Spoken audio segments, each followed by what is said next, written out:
శుక్లాంబరధరం విష్ణుం శశివర్ణం చతుర్భుజం ప్రసన్నవదనం ధ్యాయేత్ సర్వవిఘ్నోపశాంతయే అగజానన పద్మార్కం గజానన మహార్నిశం అనేకదంతం భక్తానాం ఏకదంతం ఉపాస్మహే. ఓం గం గణపతయే నమః. ఓం శ్రీమాత్రే నమః. ఓం శ్రీ గురుభ్యోం నమః.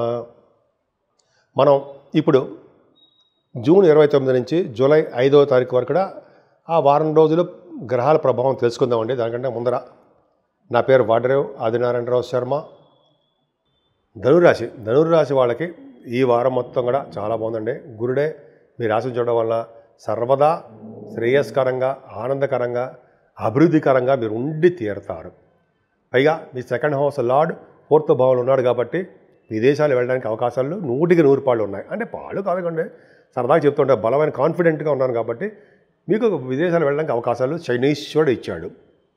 పైగా రాహు ప్రభావం కూడా మీరు బాహువులు ఎక్కించి రాహు తిప్పుతాడు కాబట్టి దగ్గర ప్రాంత ప్రయాణాలు, షార్ట్ జర్నీస్, ఎక్కువగా మీ తోబుట్టులు కలవడాలు, వాహనాలు కొనుక్కోవడాలు ఇవన్నీ మీకు జరుగుతాయండి. కొత్త కొత్త ఆలోచనలు వస్తూ ఉంటాయి. అభివృద్ధికరంగా ఉంటుంది. రాహు సామాన్యమైన వాడు కాదు, ఆయన చాలా శుభ ఫలితాలు ఇవ్వడానికి అవకాశం ఉంది. కానీ మీ తల్లిగారికి ఆరోగ్య పరిస్థితి బాగుండదండి. పైగా ఇంకోటి ఏంటంటే అందరికీ కాదండి, బాగుండదంటే అందరికీనా అలా కాదు. కొంతమందికి వాళ్ళ జాతకాల రీత్యా తల్లిగారికి కొద్దిగా హెల్త్ ఇష్యూస్ రావడము, హెల్త్ ప్రాబ్లమ్స్ రావడం, మెడిసిన్స్ వాడడం జరుగుతుంది. మెడిసిన్స్ వాడి తగ్గుతుంది. అలాగే 4th భావంలో కొంత రాహు శనీశ్వరుడు ఉన్నాడు కాబట్టి చదువు విషయంలో ఆటంకాలు మాత్రం ఖచ్చితంగా కలిగిస్తాడండి. ఎంత స్పీడ్గా ఉన్నా అంత స్పీడ్ తగ్గిపోతుంటుంది, మీకు రాణించదు. అలాగే కొంతమందికి రైతులు ఉన్నారు, పంటలు పొలాలు ఉంటాయి కదా, వాళ్ళకి డబ్బులు సకాలంలో రాక వాళ్ళకి ఆనందకరంగా మాత్రం ఏమాత్రం ఉండలేరు. మీ రాశి వారికి అంటే ధనుర్రాశి వారికి 6వ స్థానంలో శుక్రుడు అంత ఆనందదాయకం మాత్రం కాదండి. ఎందుకంటే శుక్రుడు 6వ భావంలో శుక్రుడు మంచివాడు కాదు.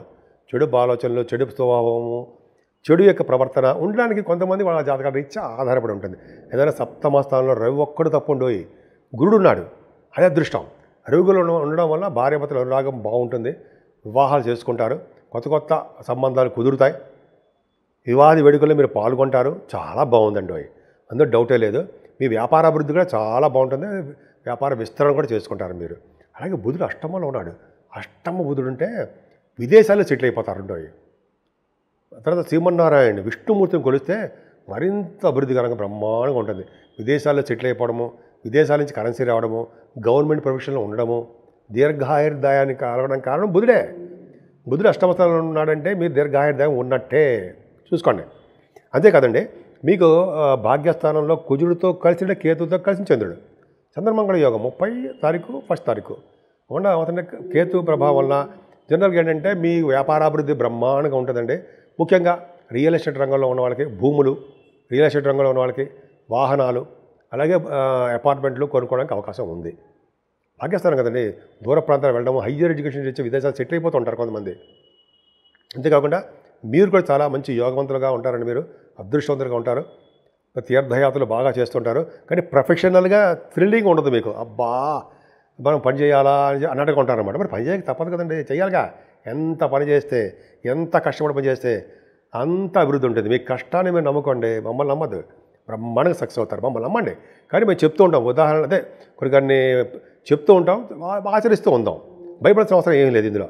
ఏదైనా మీ రాశివారికి 11వ భావాన్ని గురుడు చూడడం వల్ల చక్కటి సంపదలు అద్భుతంగా ఉంటాయండి. సంపదలు ఉండడము, వ్యాపార అభివృద్ధి ఉంటుంది, భాగ్యస్థానము, లాభస్థానం పర్ఫెక్ట్గా బాగున్నాయి. కాకపోతే అంటే మీకు రాజ్యస్థానం అంటే ప్రొఫెషనల్ దీంట్లో అంటే వృత్తిరీత్యా కొద్దిగా ఇబ్బందులు కలుగుతాయి. ముఖ్యంగా సాఫ్ట్వేర్ రంగ ఉద్యోగస్తులు కొంచెం చాలా కష్టపడి మీరు పనిచేయాల్సిందే. తర్వాత అండి ఇంకా చెప్పాలి, అసలు చెప్పడం విషయం మర్చిపోయాను. రాహుకేతుల మధ్యలో ప్లానెటరీ పొజిషన్ ఉన్నాయి. అదొకటి ఇబ్బందికరమైన వాతావరణం కదండి. అంటే రియల్ ఎస్టేట్ రంగంలో వాళ్ళకి దెబ్బ కొడుతూ ఉంటుంది. అలాగే రాహు ప్రభావం వల్ల మరి చిన్న చిన్న ఇబ్బందులు ఉన్నాయి కదా. మరి రాహు చాలా ఎందుకంటే అమ్మవారికి పూజలు చేసుకోవాలి కదా, అలాగే గణపతి ఆరాధన చేసుకుంటూ ఉండాల్సిందే కదా మనం. అలాగే మనం చేసుకోవడం ఒకటి చాలా మంచి చేస్తారండి. లేకపోతే రాహుకేతుల మధ్యలో సర్పదోషం, సర్వ్యకాల సర్పదోషంలో ఉండిపోయాం మనం. సో అదొక చిన్న ఇబ్బందికరమైన వాతావరణం అండి. కాబట్టి మీకు తెలుసు, పౌర్ణమి పూట, అమావాస్య పూట మనం చాలా గుళ్ళల్లో మనకి అమ్మవారి యొక్క చండీ హోమాలు, కుంకుమ పూజలు అవి చేస్తుంటారు కదా. అది శుక్రవారం అమ్మవారికి నిమ్మకాయల దండ కూడా సమర్పిస్తారు ఉండోయి గుళ్ళలో. అది పవర్ ఉంటుంది. సో అలాగే మనకి ఏది వీలుంటే అది చేసుకుంటూ ఉంటే అన్ని రంగాలను మనం ముందు ఉంటామండి. ముఖ్యంగా మీరు వ్యాపార రంగంలో బాగా డెవలప్మెంట్స్ ఉంటాయి. అలాగే సంతాన విషయంలో కూడా బాగా మంచి అభివృద్ధికరంగా మీకు బాగా ఉంటుంది. కుజదోషం ఉండదు. కుజుడి వలన దోషాలు కూడా అంటే సర్పకాల దోషం ఉంది కాబట్టి ఆ దోషాలు కూడా చాలా మటుకు పరిహారం అయి తీరతాయి. మేషరాశి నుంచి మీనరాశి వరకు వారికి అందరికీ కూడా పరిష్కార మార్గాలు అంటాం కదండి, రెమెడీస్ అంటాం కదా. అసలు ఏం చేసుకుంటే ఈ నెల మొత్తం కూడా జూన్ ఎండింగ్ అనమాట, జూలై నెలలో ఈ వారం రోజులు మనం ఎలా ఉంటాం, మన ఆరోగ్య పరిస్థితి ఎలా ఉంటుంది, మన వ్యాపారాలు ఎలా ఉంటాయి, మన పిల్లలు ఎలా ఉంటారు, ఇవన్నీ తెలుసుకుందామండి. జనరల్గా ఈ ప్లానెట్స్ అన్నీ కూడా గ్రహాలన్నీ కూడా తమ బాగా అంటే వాళ్ళు రాహుకేతుల మధ్యలో అంటే ఉండిపోవడం వల్ల వారు స్వతంత్రించి విపరీతమైన రాజయోగాలు కొన్ని గ్రహాలు ఇవ్వలేకపోతుంటారు.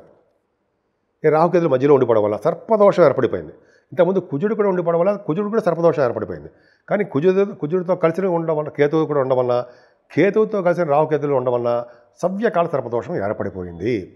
అయితే ఏంటయ్యా అంటే ఏం లేదండి, మనం ఈ భావాలను తప్పించంటే ఈ సర్పదోషాలు తప్పించుకోవాలంటే మెయిన్ ఏంటంటే కాళహస్తి వెళ్ళి మనం పూజ చేసుకోవడమే. అది ఒకవేళ లేదనుకోండి, మనం అవకాశం ఉండదు, రాహుకేతులు అక్కడ చేయించుకోలేము. మన ఊళ్ళోనే మంగళవారం అమ్మవారిని పూజించిన అది కుదరదండి మనకి. మనం అమావాస్య పూట కానీ పౌర్ణమి పూట కానీ చాలామంది అమ్మవారి గుళ్ళల్లోనే పూజలు చేస్తారు, హోమాలు చేస్తారుంటాయి. అలా చేయించుకోవడం వల్ల మంచి రాజయోగం కలుగుతుంది. అంటే రాహుకేతులలో వచ్చే దోషాలు పరిహారం అయిపోతూ ఉంటాయి. అది గొప్ప అదృష్టం ఉండేది. ఆంజనేయ స్వామి కూడా పూజ చేస్తుంటారండి, హోమాలు కూడా చేస్తుంటారు చాలా గుళ్ళలో. అది చేయించుకున్నా సరే అద్భుతమైన సినిమాలో వచ్చే దోషాలు బ్రహ్మాండ పరిహారం అయిపోతూ ఉంటాయి. కేతు ఏంటి అప్పుడు కూడా ఇబ్బంది పెడుతూ ఉంటాడు. ఆయన మంచి వాటికి కూడా చిన్న ఇబ్బంది కలగడానికి అవకాశం ఉంటుంది. అందుకనే ఎవరైతే గణపతి ఆరాధన చేసి సుబ్రహ్మణ్య స్వామి పూజలు చేస్తూ ఉంటారో, అంటే పౌర్ణమి పూట కుదరపోయింది, వినాయకుడికి మనం దండ పెట్టుకోలేము, పౌర్ణమి